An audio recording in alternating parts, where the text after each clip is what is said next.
What it do? Instagram, Facebook, and Twitter, and YouTube. I said, what it do? All right, y'all. Welcome to Now, this video is gonna be a little different. It's a little different than what I normally do. Normally, I do a little movie discussions or TV discussion or something pertaining to the film industry. But I was in my room. And this is very impromptu. Very last minute, because I was in my room and I was like, I probably should try and film something, because lately I've been very uninspired. I didn't know what I want to talk about lately. So that's why I haven't been pumping out the videos like I used to, which is really disappointing, because I was going strong when I first started. Now it's like I'm slacking off, but with everything going on and stuff like that, and trying to figure out life, trying to figure out everything, it's a little difficult. But I'm doing it. I'm still doing it. All right, y'all. So why I say this video is going to be a little different is because I'm going to not really talk about film, but talk about the entertainment industry, theme park-ish. I know with the parks and everything being closed here, a lot of us are really missing the parks, because listen, when your day's off, most people who don't live here on their days off, they try to figure out what they want to do. Here, we know what we want to do here. We go to the parks. You know what I mean? If I'm bored in my house and I have the day off, or I ain't got nothing to do that day, let me go walk around Animal Kingdom for a little bit. Let me go walk around Universal for a little bit. Get on something, maybe not get on something, but I'm out of the house. Now, with everything being closed, it's a little difficult you're pretty much in the house. So I know a lot of people are missing the parks, missing the attractions, missing the shows. So I decided to kind of switch it up a little bit and tell you guys my top 5 Disney attractions that I like, rides at the Disney parks. Of course, there's more that I do enjoy, but if you were to come up to me and ask me, what are your top 5 rides at Disney, these would be my top 5. Okay. Also, I got Olaf with me. He is one of my favorite Disney characters. However, the Frozen ride is not one of my... I'll do it if I ain't got nothing to do, or if the line's not that long, or if I just happen to find a fast pass for it at Epcot, but it's not something I have to do. But I do, and I'm not a big fan of Frozen either. I'm not. But I do love Olaf. He is one of my favorite characters. Any character that's just goofy and just silly, that is my character, because that's just who I am. I'm just goofy and I'm silly, you know what I'm saying? So I felt Olaf was made for me. And I bought this hat when a while ago, I would say about 2 years ago, and I rarely wear it. So even though it looked like it's seen its days. Okay, so let's go ahead and get started, y'all, because we are I am 3 minutes in. Okay, so I'm going to start from 5 to 1. 5 being the least, all the way to 1 being the most. Okay, so starting with 5, and I wrote it down, y'all. I'm sorry, I wrote it down. I know what my top 5 are. I just didn't know what order I want to put them in. So the first one is Space Mountain over at the Magic Kingdom in Tomorrowland. Anyone who knows me knows I love space. For a long time, I wanted to be an astronaut. However, I do have a fear of heights, and I do have anxiety. So I wasn't destined to be. I couldn't be an astronaut. And I want to be an astronomer too, but I'm not good at math. But anywho, I love the ride itself. It is a roller coaster. If you've never been on Space Mountain before, it is a roller coaster. It's a fast-paced roller coaster that happens in the dark. You do see like little stars, projections, and things like that. It's not an extreme roller coaster. It is. I would say it's kid-friendly. The only thing I wouldn't say would be kid-friendly about it would be that the coaster takes place in the dark. If you've ever been to the Magic Kingdom during Halloween, during Mickey's Not So Scary Halloween party, they turn everything off.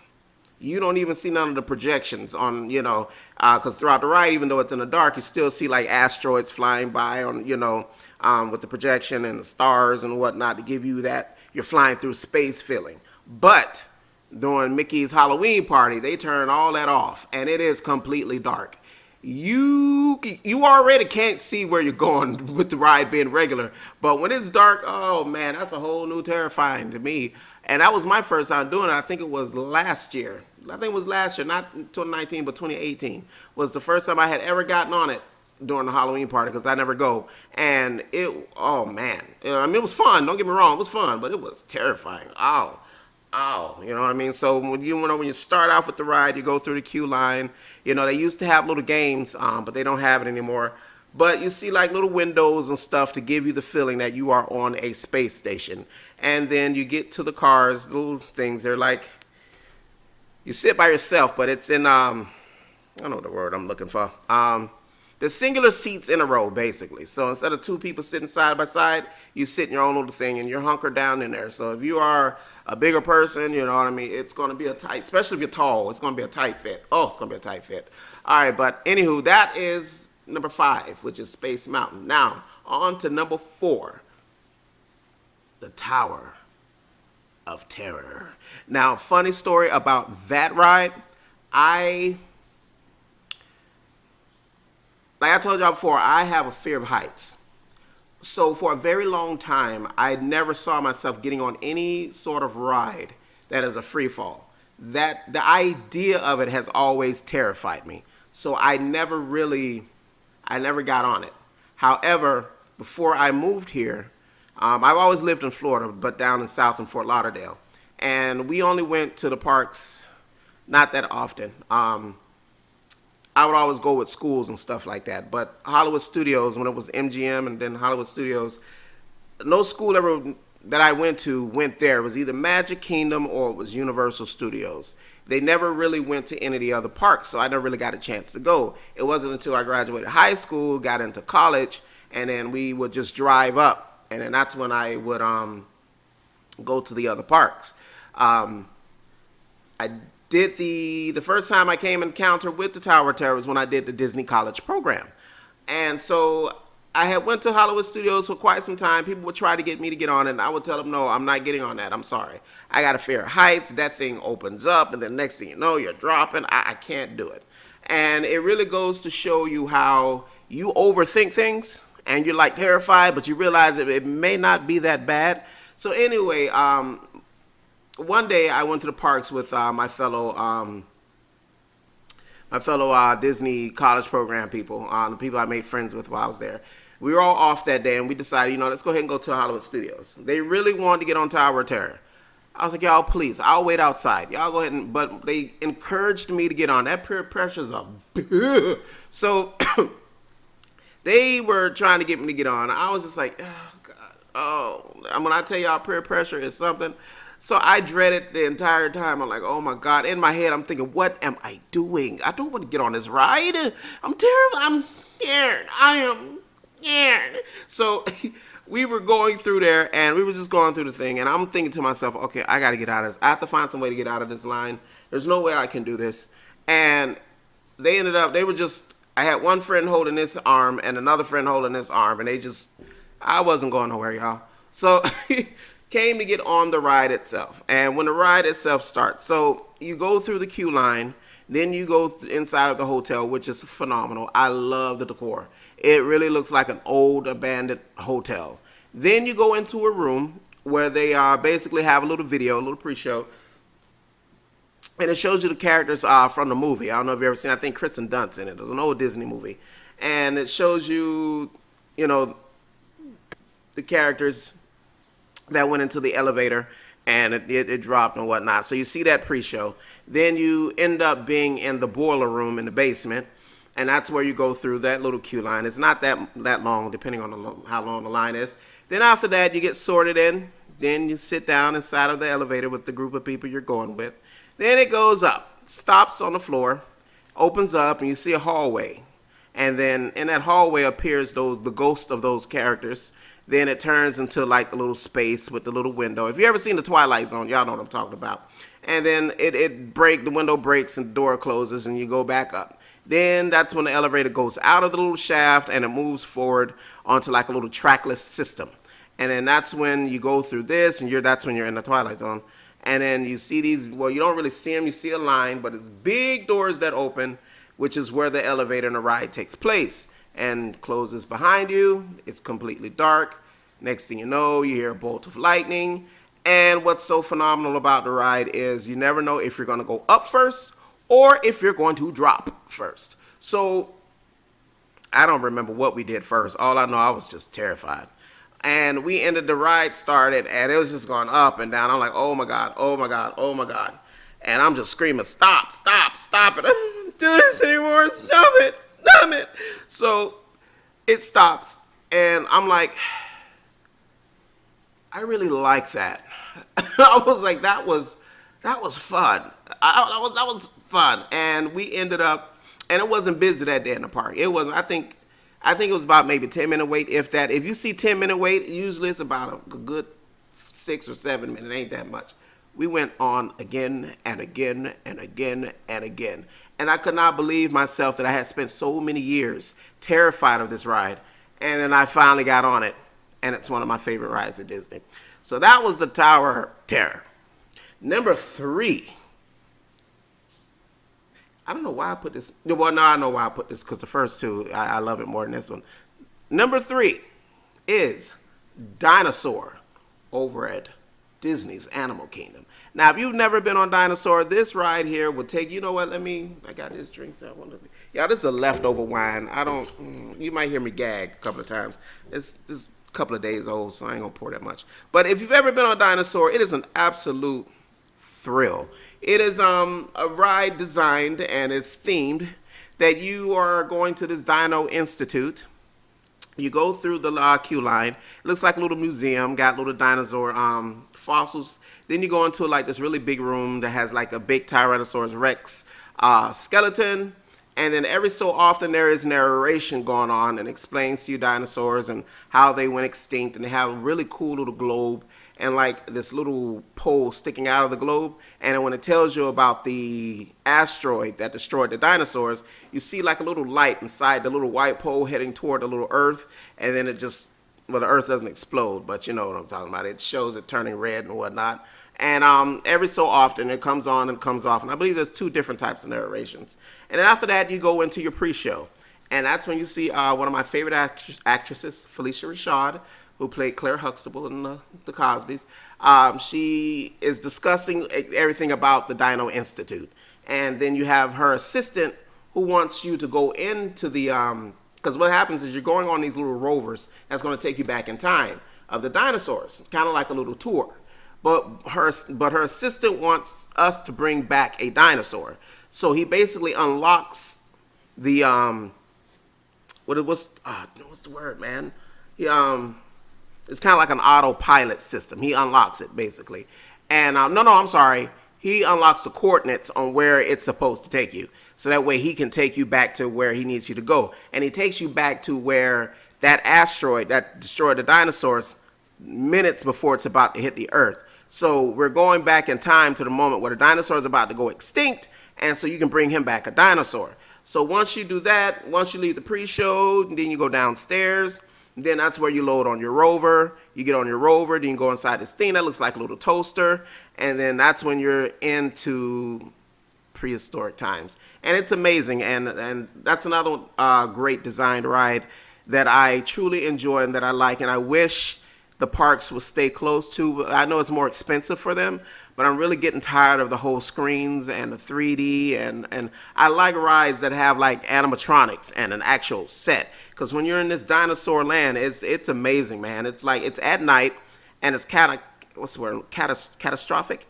Basically, little events happening, because remember, there's asteroids, little rocks hitting the Earth right now, because that asteroid's about to hit the Earth. So we're going through in your little rover, and next thing you know, he turns on autopilot, and that rover just takes off. So you're just like swerving and ducking and dipping and most of it's in the dark too. You still see the trees and everything, and then the walls in the back has like little projections here and there, and you see a volcano. And then every so often you'll see these little lights falling to the Earth, because that's, like little, I guess you could say space debris, or space debris like satellites and whatnot. I think the satellites are space debris. Anywho, you're seeing little rocks hit the Earth basically every so often, if you pay attention and see it. And then it's basically a journey through a chaotic Earth that's about to be kind of destroyed and everything wiped out. And then at the end, I don't want to ruin the end for you if you've never been on it. The end is amazing. I had the ending ruined for me the first time I got on this ride. Me and my best friend got on this ride, y'all. And we sit next to this couple. Now, my friend has already gotten on it. I haven't. I'm really excited because, like I told y'all before, my family really didn't go to Orlando that much. And if we did, we only went to like Magic Kingdom. So we never really went to Animal Kingdom. So it was kind of my first time at Animal Kingdom. And so we sat in, and I was sitting next to this couple. And they look over at me, and they're like, have you ever been on some ride before? And I was like, no, this is my first time. They immediately told me what happens at the end. Like, I can never fathom why people do stuff like that. I don't get it. I looked at my friend knows me. I looked at my friend like, and he knew exactly what I was thinking. And when the ride was over, we both just laughed. And he was just like, they literally just ruined the end of the ride for you. I was like, yes. I literally asked him if I've ever been on it. And they immediately told me what happens at the end of the ride. Why would you don't do that, y'all. If you ever sit next to somebody who's never been on it and you ask them, hey, you ever been on it? No, you're going to love it. That's all they need. You don't need to tell them what's going to happen or what's going on or what's going to go on. Or don't do that. It's their first time on the ride. Let them experience it. So even now today when I get on that ride and at the end, what happens at the end, it's just never left me. It's just like a part that should have been very surprising and somewhat terrifying. I already knew what was going to happen when I got there. I was like, this is the end. This is what's going to happen because this couple had to tell me what happened. I just don't ever do that, man. If you sit next to somebody who's never been on it, if you're going to ask them, that's fine. Tell them the ride's good. You know what I mean? Or ask them after, what did you think? You don't need to explain to them what's going to happen in the ride. You're ruining it for them. It's their first experience. Don't ruin their experience. So that's number 3, which is Dinosaur. Excuse me, look wet but whistle.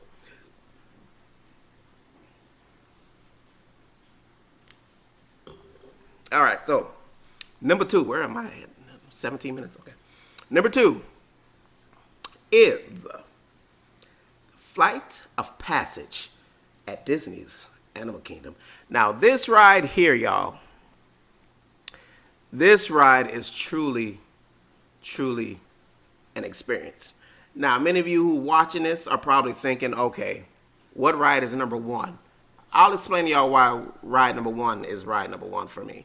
But anyone who's ever been on Flight of Passage can tell you what an experience that ride truly, truly is. If you've never seen James Cameron's Avatar, excuse me, James Cameron's Avatar, which I'm pretty sure most of you have, please check it out. Good movie. And that's what this ride is basically based off of, when you're flying on those little banshees, where he had to tame the little banshee and not little banshee, and fly around the thing. Now, I was terrified at first, because like I said, I have fear of heights.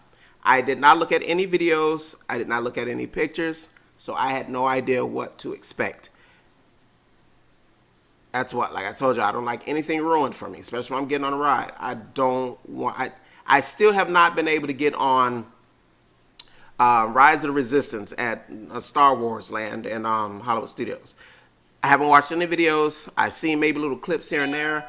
Other than that, I have no idea what the ride entails. I don't want it ruined for me. I've done a fantastic job at not looking at anything. So when it came to getting on Flight of Passage, I made sure not to look at any YouTube videos of people who got to preview the ride, because I went there day 1 when Pandora opened, and it was crazy. It was wild. The line itself was I think it finally reached 4 hours. But I had a friend who has a disability, so we were able to get a time to come back. So we walked around Animal Kingdom for a little bit, which they didn't recommend. They were like, if you're in Pandora, stay in Pandora, because we can't guarantee you'll be able to get back in. But we were able to get back in Pandora, so we got back in there. We got on the ride. You basically go through another little institute on Pandora, and you're basically trying out their new experience of you linking to an avatar, kind of how he was in the movie, where he went inside the little machine and he woke up inside the avatar's body. So basically, when you're flying around inside of an avatar's body, not yours. So, and if you've gone on it, you just see it. You get on like these little motorcycle bike type things. There are 3D glasses. You have 2 pre-shows which I think are a bit long, but I understand why they have it. Get on these little bike things. The ride starts. There's a lot of twinkling lights and all this flashing and whatnot. Next thing you know, you're looking out on this valley, and next thing you know, you are soaring down on a thing. It is a fantastic ride. Even though I got the fear of heights, my brain can kind of know when I'm really not high, even though you may be high on the ride itself. It's like a big theater type thing. It's hard to explain. Google it. Look at some pictures and whatnot, if you really want to know. But my brain can tell when I'm watching a movie type thing. I'm not really high versus being on a roller coaster and it's a lift. That's why I really can't do roller coasters anymore. But yeah, you're flying around this valley over oceans and caves, and it's truly an experience. It's one of those things where you're looking at YouTube videos of people skydiving and people getting on these types of things. You'll think you'll never ever get on in your life because one, you're probably too scared to do it. Two, you probably can't afford to do it or go traveling to places that do these types of things. And it's a beautiful experience to do it because I can never skydive. Like, I'm sorry, I can't do it. I can't even. It's barely. You're gonna have a hard time getting me on a plane, let alone jumping out there. You know what I'm saying? So, me flying around on like a little banshee, over valleys and whatnot, and seeing what people will see who's a little more daring than I am, and don't have anxiety and go into cardiac arrest. So it's truly an experience. If you've talked to people who've been on it, they'll tell you YouTube it if you don't care if things get ruined for you. Because there's some people who don't care. They want to know everything about the ride before they get on it, which I understand because some of them, they don't know what to expect. So they don't want to get on anything that's going to terrify them. And that was my thing with Flight of Passage because I knew it dealt with flying. I just didn't know how it worked. I didn't know if it was on a track system and I'm actually high somewhere, or it's a screen ride where you wear 3D glasses and whatnot. So it is a screen ride. You wear your 3D glasses, but it is still a fantastic experience. Love it. Love it. I even got on my Pandora shirt. And Avatar is one of my favorite movies. All right. So number one. Now, number one is not at Disney anymore. They took it out 2 years ago. There's a new attraction there that I got to experience. But it's not there anymore. And when I say it, some of you probably gonna be like, "Wait, you liked that over Flight of Passage?" Yes, I did. And that ride is the Great Movie Ride. Now, let me explain. Now, if you've never gotten on this before, because I had never heard of this until one day I was on YouTube and I was watching YouTube videos, and I don't know how I came across it. And I was looking at it, and it just showed these people on like this little tram thing going through different movie scenes with animatronics. At the end, there was the scene with the Wizard of Oz and Munchkin Land, and you really looked like you were in Munchkin Land. And this witch animatronic came out of the floor, and who killed my sister? Was it you? Like, it was just, that was my worst witch. But I was just looking, I was like, oh my God, that's a ride at Disney? I've never heard of it before. And then I was telling some friends about it at school, because I was in college at that time. And they were like, yeah, you've never heard of it? I was like, no, I've never heard of the Great Movie Ride. They were like, yeah, it's in that Chinese theater. I was like, that's a attraction in there? They were like, yeah. I was like, oh, I thought it was shops and movies. I'm sorry, not movies, but shops and souvenirs. They were like, no, it's a whole ride, the Great Movie Ride. So when I finally got to Hollywood Studios with a friend, I think it was the same weekend that we went to Animal Kingdom, and we went to Hollywood Studios, and I wanted to get on it. And I got on it, and I was just blown away. By me being an actor and by me loving movies, it was just great for me to go through iconic movie scenes. Cagney and Lacey, I think that's what it is. Is that what it is? I'm tired, y'all. I'm sorry. What is it? Alien, the Wizard of Oz, Indiana Jones, Tarzan.